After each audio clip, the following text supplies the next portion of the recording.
Joining us now in our Book Talk segment, great to welcome, is a author and investigative journalist, wrote a very interesting book. It's called A Death on Diamond Mountain, a true story of obsession, madness, and the path to enlightenment. We're joined by Scott Carney today on the telephone. And Scott, good to talk with you. How are you today? I'm great. Thanks for having me on. Yeah, I had a chance to read through the book. Great reporting on this, and it kind of deals with, I guess, folks that are kind of looking for spiritual enlightenment, but got a little bit out of hand, right? I mean, a terrible tragedy came out of this. How'd you get involved with this story? Well, about 6 years ago, I was leading an abroad program in northern India where I had 12 students under my care. And we went to the highlight of the program was to go to Bodh Gaya, which is the place where the Buddha achieved enlightenment a little more than 2,000 years ago.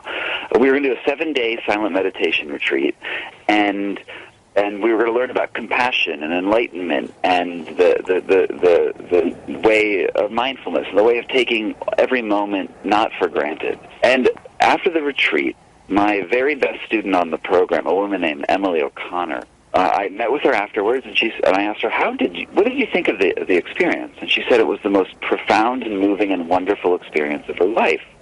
And then I thought that was wonderful. And then later that evening, she climbed up onto the roof of the monastery, wrote in her journal, "I am a bodhisattva," which means I am basically enlightened, or I'm about to be enlightened.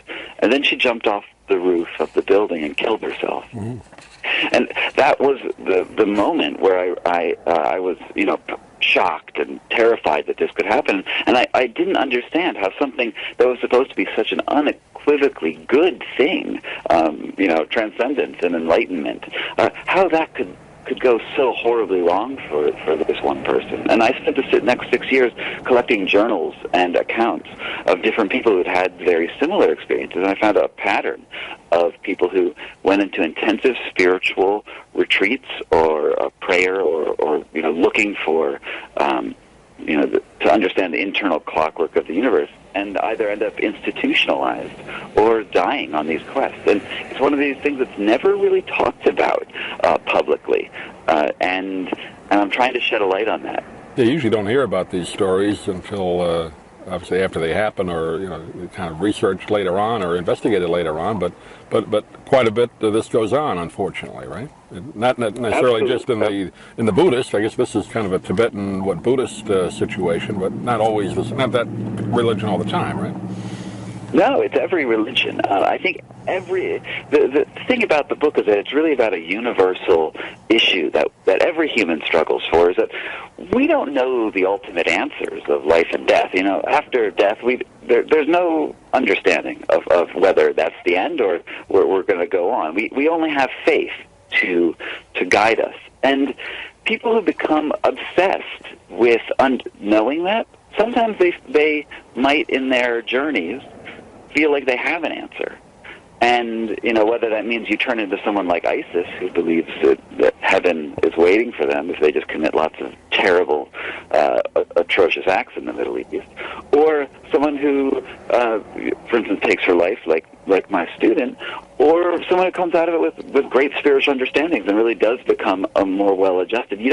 It's hard to know what you're going to find when you start making those inquiries in yourself, because they're not bounded by rationality. They're bounded by experience and feeling.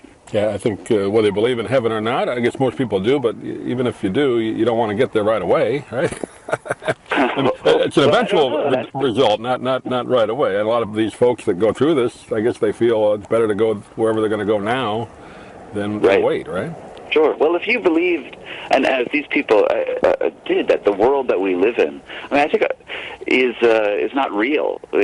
Some people think that we're Neo in the Matrix, and our life, as you see it, is really just a figment of our imaginations, and that the real world, if you took the blue pill, or was it the red pill? If you took one of those pills out of Lawrence Fishburne's hands, you would find a whole new reality. And if that is the way the world is, right, but then maybe it's worth knowing what the world is really like. It's a very complex situation once you start having beliefs that are sort of radically challenge the very bedrock of reality. The book, again, talks about the story Diamond Mountain University. I'd never heard of it before. I don't know if you knew much about it before you investigated it, but where is it, and is it still there? It's still there. It's a Buddhist university in Arizona by a charismatic Buddhist teacher.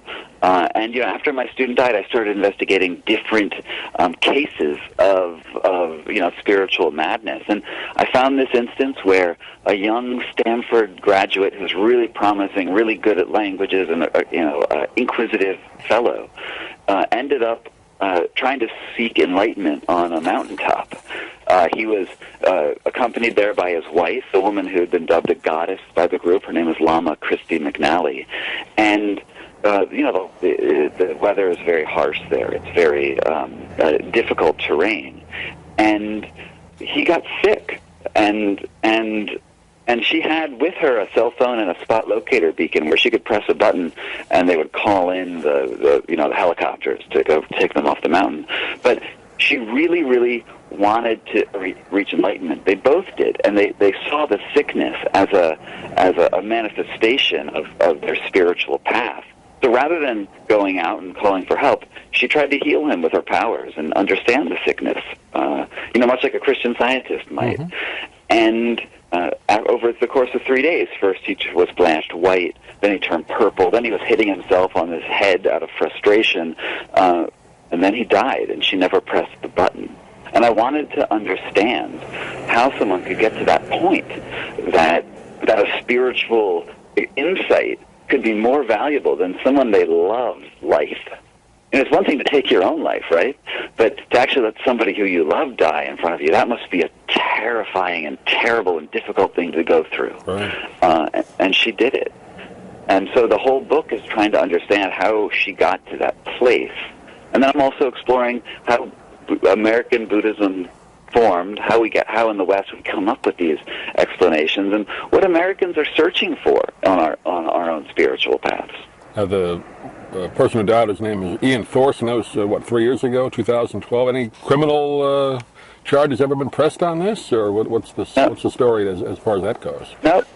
No criminal charges. I mean, the understanding by the police in Cochise County was that he was there willingly, and he was, and that he's an adult and he could make his own decisions, even if they were really, really bad decisions. It's a fascinating story. It's called A Death on Diamond Mountain. We've been talking with Scott Carney today, just kind of touching the surface, but it really gets into some fascinating detail as well. And Scott, you want to go to a website and get a hold of you, the book? Sure. It's scottcarney.com, SCOTTCARNEY.com.